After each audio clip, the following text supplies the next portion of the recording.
how to do the Surya Namaskar with proper alignment and breathing pattern. There are different types of Surya Namaskar. Today we are going to see the traditional Hatha Yoga Surya Namaskar as taught in the Sivananda Tradition.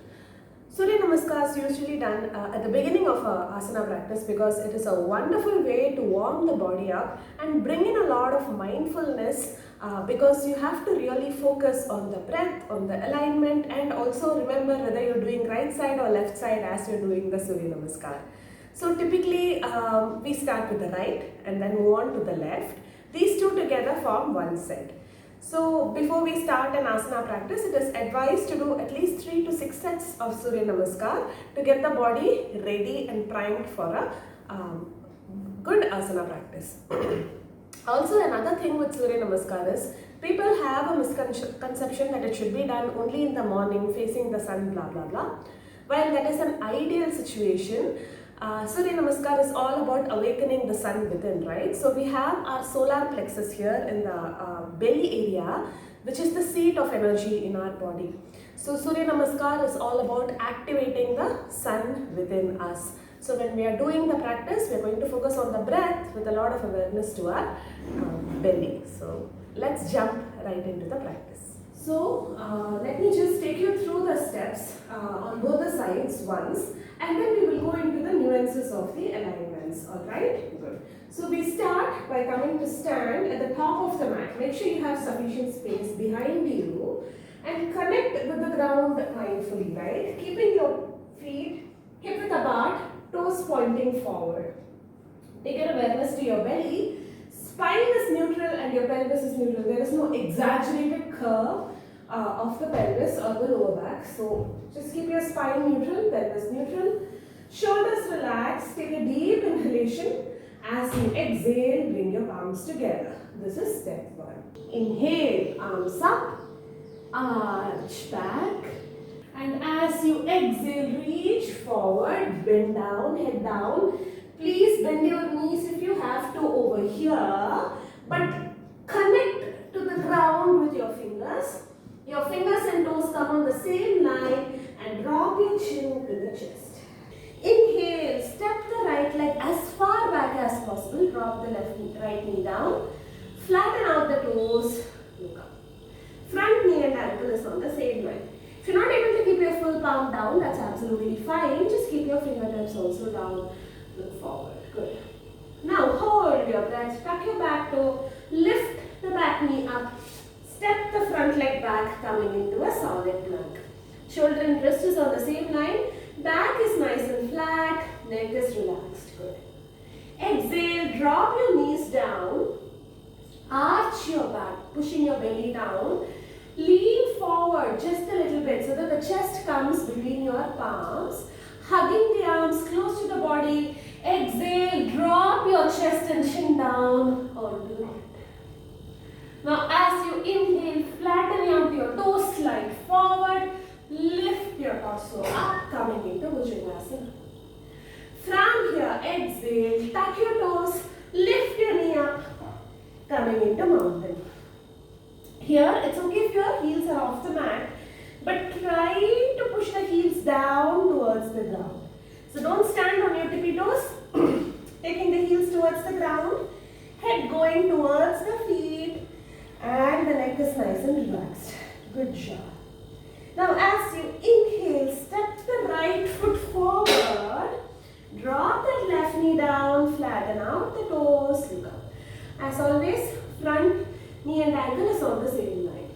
Exhale, we are going to step the other leg forward, head down. Inhale, arms up, arch back. Exhale, hands down. And now we are going to do the same thing on the other side, alright? So, standing with the feet hip width apart, toes pointing forward, spine nice and tall, pelvis neutral. Inhale, exhale, palms together. Inhale, arms up, palms facing forward, elbows straight, head between the hands, arch back, look up. Exhale, reach forward, bend down, head down, fingers and toes on the same line. Fingers are on the outer side of the feet, of the foot. Here, if you had noticed in the previous round, Once my hand goes and connects with the ground, I am not changing my hand position at all. Alright, it's going to remain in the same place. Alright, good. And then from here, inhale, step the left leg as far back as possible. Drop the left knee down, flatten out the left toe. Lift the head up, chest up, look up. Hold your breath, getting into plank. Exhale, knees, chest, chin down. Inhale, slide forward, arch back. Exhale, coming into mountain. Inhale, step the left foot forward, drop that back knee down. Flatten out the toes, look up. Exhale, other foot forward, head down. Inhale, arms up, arch back. Exhale, hands down. So now let's see some of the common, I won't say mistakes, probably let us say a more efficient way to do the Surya Namaskar in terms of alignment and movement. Alright, so let's just jump right in. So step 1, how are we connecting with the ground? As we come to stand on top of the mat, let's be very mindful of keeping the feet hip distance apart and the toes pointing forward. Usually people will have a tendency to just stand any which way with one leg bearing more weight than the other, the toes splayed out and all this. Let's not do that. Let's make sure our feet are hip width apart only, toes are pointing forward, all four corners of the feet are connected firmly with the ground and both the legs are taking equal weight of the body. So this is with respect to the legs. Coming to the upper body, make sure that your spine is neutral and your pelvis is also neutral. There is no excessive arching of the lower back over here or excessive opening of the chest. Body is nice and neutral, shoulders are relaxed, neck is nice and long, and we are standing very comfortably and mindfully right at the top of the mat. Step 2. When we are lifting our arms up, make sure that the palms are facing forward. This is because there is a marked difference in the range of shoulder when we are keeping the palms facing forward and when we are keeping the palms facing each other. Alright, so to prevent any injuries and also to ensure that the movement is controlled, make sure your palms are facing forward and your elbows are absolutely straight as you lift your arms up. Also, try to keep your head between your arms as you are arching back. So people usually have a tendency to either take the arms alone back or the head alone back, and this is not going to give a complete stretch to the frontal side of the body, right? So make sure when you're arching, keep your head between your hands, and then the movement starts from the hip, travels all the way to the chest and neck, and you're arching as a single unit. This is with respect to step 2. Step 3. As you're reaching forward and bending down, the body behaves differently at different points of time. Bend your knees if you have to. Connect your fingertips to the ground here. Your fingers come on the outer side of the toes and your fingers and toes fall in one straight line. This is because once we keep our hands down here, we are not going to move it at all till we come back up, alright? So make sure you are connecting with the ground over here. Eventually with practice you will be able to reach the floor without having to bend your knees. But till then it is absolutely okay to bend the knees and connect with the ground. So don't let your hands hang in mid-air when you're doing this. And also be mindful to tuck your chin to the chest. So only when we are doing this final bending of the head, the forward fold becomes complete over the entire spinal cord, right? It's because we have to remember the neck is also an extension of the spinal cord. So make sure you are bending your head down, bringing your chin to the chest as you are doing the forward fold. Step 4. Stepping the leg back. Whichever leg, when you are doing the right side, you step the right leg back. When you are doing the left side, you step the left leg back. Make sure you are taking the leg as far away as possible. Don't be miserly and take a very small step. You know why? Because we are going to play with the body proportions over here. Alright? So only when you take your leg far back, it will automatically fall in place for the next step, which is the plank. The other leg can automatically go and slot into place to get the correct plank. Otherwise, you may have to do too many movements. And another thing that we should remember here is, making sure the front knee and ankle is on the same line. Usually what happens is people will tend to excessively push the hip forward so that the knee overshoots the ankle. This is going to strain the ankle quite a bit. So make sure that the front knee and ankle is on a straight line, and the leg that goes back, the knee connects with the ground, and also the toe is flat. Okay, we'll be alternating the toe position to flat and tuck in each step. This also ensures that you are getting enough exercise for your ankle. Step 5, plank. So when you are doing the plank, the most important alignment that we have to notice here is the alignment of the shoulder and the wrist. Once the shoulder and wrist is on the same line, the upper body is pretty much taken care of.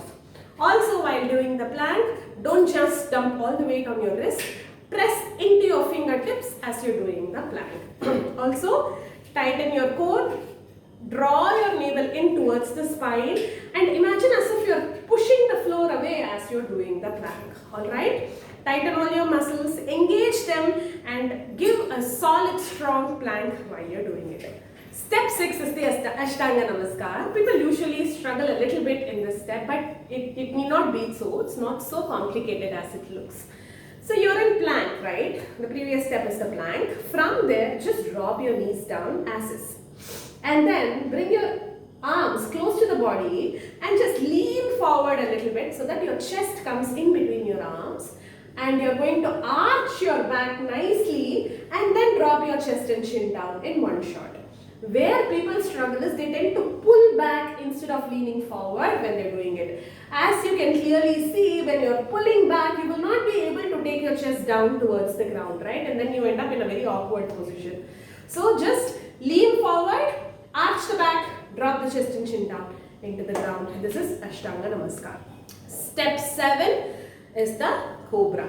So here you are sliding forward. You start the movement from the toes. You first flatten out the toes. Slide forward just a little bit so that your pelvis connects with the ground and your palms are fully down on the ground, elbows close to the body, and you're lifting your chest up. Here, make sure you're not shrugging your shoulders up to your ears, trying to straighten the elbows. No, that's not the point here. Keep your shoulders nice and relaxed. Chest open and press your palms fully down on the ground. It's okay if your elbows are bent. You don't have to come up fully here. It's okay even if you're coming up only to a certain level. That is absolutely fine. But make sure your shoulders are relaxed. Step 8 is the mountain pose. So from the Cobra, you're just lifting the knees up and pushing your hip back as far as possible, and the weight shifts to the legs rather than tiring the arms out. The major difference between plank and the mountain is the position of your shoulders. If the shoulder and wrist is on the same line, it's the plank, but if the shoulders go back as far as possible, we come into a mountain. So here, try to keep the knee and elbow straight, and also try to take the heels down towards the ground. It's okay if your heels don't touch the ground, but try to press your heels towards the ground. That's when the lengthening of the calves, hamstrings, glutes, all of this are going to happen. Another thing to focus when doing the mountain is to keep your gaze fixed at your toes. The body always follows the gaze, right? So if you're going to look forward, you're going to shift your weight forward, tiring your arms out. Rather, drop the head down completely. Push the hip back as far as possible and keep looking at your toes. Then it will ensure that you don't tire yourself out when you're doing the mountain pose. Step 9, back to square one. So we took the right leg back during the right side. We take the left leg back during the left side. Same leg is going to come back forward, right between the palms. So here, when we are doing it for the first time or even the first couple of times, we will not find enough range to bring the foot forward between the palms. It may just come only like probably halfway through. So there are a number of options to ensure that the foot comes forward between the palms. One is drop the back knee down and then slowly wiggle your feet forward. Or you can take a big swing forward and bring it between your palms. Or you can catch hold of your leg, lift it up and place it forward. Whichever option you choose, make sure you're bringing the leg between your palms. And as always, the back knee goes down, the back goes flat, front knee and ankle is on the same line. Step number 10, we're going to bring the other leg also forward. back to where we started, right? So here we are bringing the other foot forward. As always, drop your chin to the chest. Feel free to keep your knees bent if that's what is needed over here.